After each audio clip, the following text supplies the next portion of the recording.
warahmatullahi wabarakatuh. Perkenalkan, nama saya Siti Nur Aida Amrin dengan NIM 2023010022 Prodi S1 Keperawatan.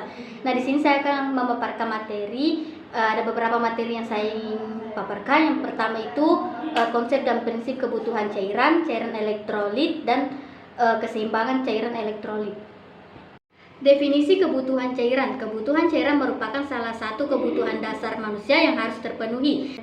Cairan merupakan komponen tubuh yang berperan dalam proses homeostasis dan memelihara fungsi tubuh.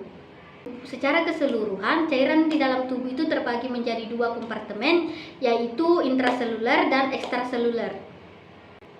Cairan intraseluler merupakan cairan yang berada di dalam tubuh dan jumlahnya itu sekitar 70% dari total cairan yang di dalam tubuh. Kemudian cairan ekstraseluler yaitu cairan yang berada di luar sel tubuh, jumlahnya itu sekitar 30% dari total cairan yang dalam tubuh. Kemudian faktor-faktor yang mempengaruhi kebutuhan cairan yaitu usia. Pada usia anak-anak kebutuhan cairannya itu lebih besar dibanding orang dewasa, itu karena kebutuhan input dan outputnya juga lebih besar dibanding orang dewasa. Kemudian iklim dan kondisi lingkungan. Iklim juga bisa berpengaruh pada kebutuhan cairan. Biasanya seseorang yang tinggal di suhu daerah yang tinggi biasanya akan mengalami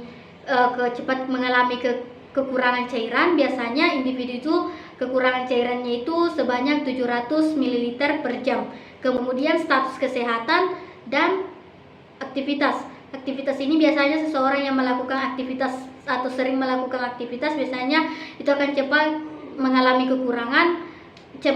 kekurangan cairan melalui keringat. Terdapat dua jenis bahan cairan yang terkandung di dalam cairan tubuh, yaitu ada elektrolit dan non-elektrolit. Kemudian jenis-jenis cairan infus, ada cairan isotonik, hipotonik, dan hipertonik.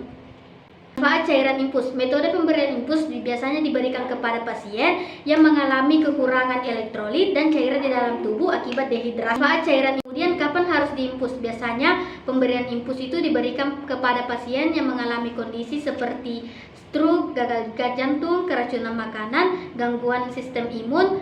Kemudian pemberian cairan infus itu ada dua, yaitu set makro dan set mikro. Kemudian materi selanjutnya itu proses pemenuhan eliminasi. Apa itu eliminasi? Eliminasi itu merupakan proses pengeluaran sisa metabolisme tubuh, baik itu urin maupun feses. Kemudian fisiologi dalam eliminasi itu ada dua, yaitu fisiologi defekasi dan fisiologi miksi. Faktor-faktor yang mempengaruhi eliminasi ada umur, diet, cairan, tonus otot, psikososial, gaya hidup, dan obat-obatan.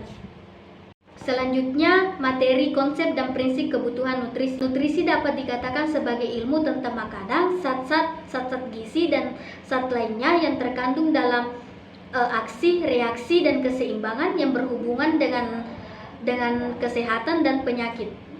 Kemudian apa itu gizi? Gizi merupakan substansi organik yang dibutuhkan organisme tubuh untuk memulihkan fungsi tubuh seperti sistem tubuh, daya tahan tubuh, yang terhindar dari bakteri maupun virus. Kemudian ada elemen nutrisi seperti karbohidrat, protein, lemak, mineral, air, dan vitamin. Kemudian masalah kebutuhan nutrisi biasanya itu terjadi pada seseorang yang mengalami obesitas, diabetes mellitus, gondok, anemia, dan anoreksia nervosa. Selanjutnya itu faktor yang mempengaruhi kebutuhan nutrisi ada pengetahuan, prasangka, kebiasaan, kesukaan, dan ekonomi.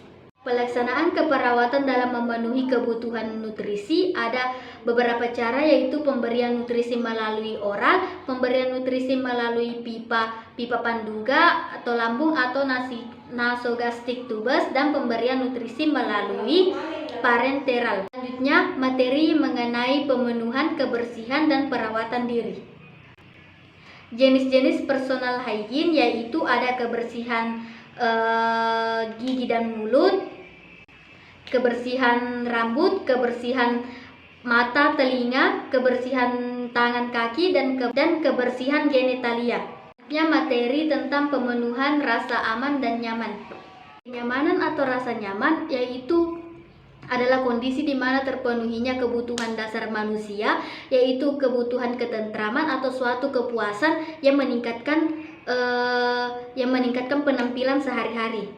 Kemudian jenis gangguan kenyamanan ada nyeri akut, nyeri kronis, dan mual. Selanjutnya yaitu kebutuhan mobilitas dan imobilitas. Jenis-jenis mobilitas ada dua, yaitu mobilitas penuh dan mobilitas sebagian. Faktor-faktor yang mempengaruhi mobilitas yaitu ada gaya hidup, kebudayaan, tingkat energi, proses penyakit atau cedera, dan usia atau status perkembangan. Jenis-jenis imobilitas yaitu ada imobilitas fisik, imobilitas sosial, imobilitas intelektual, dan imobilitas emosional.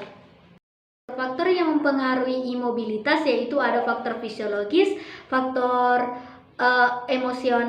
emosional atau psikososial, dan faktor perkembangan.